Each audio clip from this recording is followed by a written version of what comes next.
அதாவது சமீபத்தில் வருமான வரித்துறை அதிகாரிகள் ஒட்டஞ்சத்திரம் பக்கத்தில் ஒரு நபரினுடைய இல்லத்தில் வருமான வரித்துறை சோதனை பண்ணியிருக்காங்க.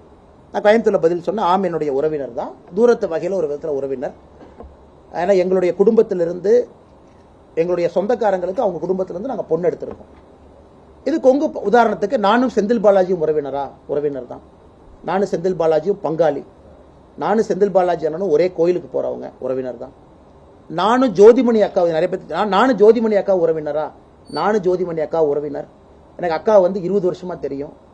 அவங்க வீட்டுக்கு போயிருக்கேன், சாப்பிட்ருக்கேன். அரசியல் வருவதற்கு முன்பு அவங்க அம்மா கையில் சாப்பிட்ருக்கேன். ஏன்னா நானும் ஜோதிமணி அக்காவும் ஒரே கோயிலுக்கு போறவங்க, பங்காளி தான். இந்த மாதிரி நான் சொல்லிட்டே போவாங்கண்ணா. நானும் சக்கரபாணி அண்ணன் உறவினரா? ஆமாம், உறவினர் தான். திமுக கொங்கு பகுதியில் இருக்கக்கூடிய எல்லோருமே 20 விதத்தில் எனக்கு உறவினர் தான். நீங்க அந்த ஆங்கிள் போனீங்கன்னாங்கன்னா எல்லோரும் எனக்கு உறவினர்கள் தான். ஏன் நானும் செந்தில் பாலாஜி அவர்களும் எதிரும் புதிருமா இன்னைக்கு அரசியல் பேசிட்டு இருக்கோம். ஒரே கோயிலுக்கு போற ஆட்கள், பங்காளிகள். நானும் கரூரினுடைய அதிமுக அமைச்சர் விஜயபாஸ்கர் உறவினர்களா? ஆமாம் உறவினர்கள், ஆமாம் பங்காளி. ஒரே கோயிலுக்கு போறோம். செவ்வாய்க்கிழமை கோயிலுக்கு போறோம்னா எதிரும் புதிருமா முட்டிக்குவோம். நான் வர்றப்ப அவங்க வர மாட்டாங்க, அவங்க வர்றப்ப நான் போக மாட்டாங்க. அந்த கோயிலே அட்ஜஸ்ட் பண்ணி வேற வேற டைமுக்கு வர சொல்லுவாங்க. இதை ஒரு லாஜிக் எடுத்து நாம் அரசியல்ல பேச ஆரம்பிச்சாங்கன்னா எல்லாமே உறவினர்கள் தான், சொந்தங்கள். எல்லாருமே அரசியல் வந்ததுக்கு அப்புறம் எல்லாரும் சொந்தங்கள். இதுல எண்டே இல்லை.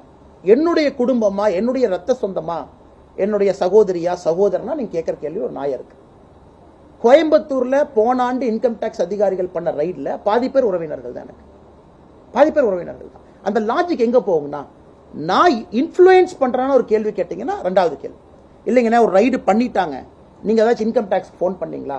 யாருக்கு இது வரைக்கும் லைஃப்ல இன்கம் டாக்ஸ் நான் போன் பண்ணதில்லை. இல்ல அவங்களுக்கு அந்த எவேஷன் பண்ணிருக்காங்க கேட்டீங்களா? சத்தியமா நான் பண்ணல. அது இன்கம் டாக்ஸ் அதிகாரியை செக் பண்ணீங்க, போன் ரெக்கார்ட் செக் பண்ணீங்க. அந்த மாதிரி ஒரு கேள்வி யார் வைத்தாலும் நாய் இருக்கு. எனக்கு தூரத்துறவினரோ சொந்தக்காரங்களோ கொங்கு பகுதியில் ஒரு ரைட் நடக்குதுன்னா நான் எப்படி அதற்கு பொறுப்பேற்க முடியுங்கண்ணா?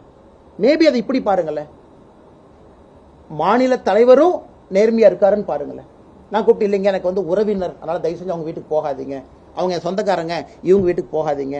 இல்லை இன்கம் டாக்ஸ் இங்கே ரைட் அடிச்சிங்கன்னா அரசியல் 20 சீட் கொடுப்பாங்க. ஆனால் அரசியலுக்கு வந்த பிறகு நான் அது செந்தில் பாலாஜி அவர்களாக இருந்தாலும் சரி, ஜோதிமணி அக்கா அவர்களாகவும் சரி, சித்தாந்த ரீதியில் கொள்கை அடிப்படையில் நாங்கள் எடுத்துக்கிறோம்.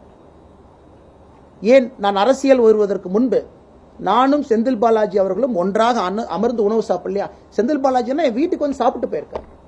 அரசியல் வருவதற்கு முன்பு எங்க அம்மா கையில சாப்பிட்டு போயிருக்காரு. உண்மை நான் சொல்றேன். ஏன் சொந்தக்காரங்க, ஒரே கோயிலுக்கு போறவங்க. ஆனா அதற்காக நான் தெய்வ தட்சணை பாக்குறேன்னா, இல்ல அதற்காக செந்தில் பாலாஜி மேல வைக்கக்கூடிய குற்றச்சாட்டுல அவரு தெய்வ தட்சணை பாக்குறாரா? மக்கள் மன்றத்தில் வைக்கிறோம், தவறுகளை வைக்கிறோம். அதனால இந்த மாதிரி நம்ம இதை எக்ஸ்டெண்ட் பண்ணியே ஒன்னொன்னே கனெக்ட் பண்ண ஆரம்பிச்சாங்கன்னா அது ரொம்ப தவறா போயிடும். நான் யாராச்சும் இன்ஃப்ளூயன்ஸ் பண்றான்னு கேள்வி கேளுங்க, நான் பதில் சொல்றேன்.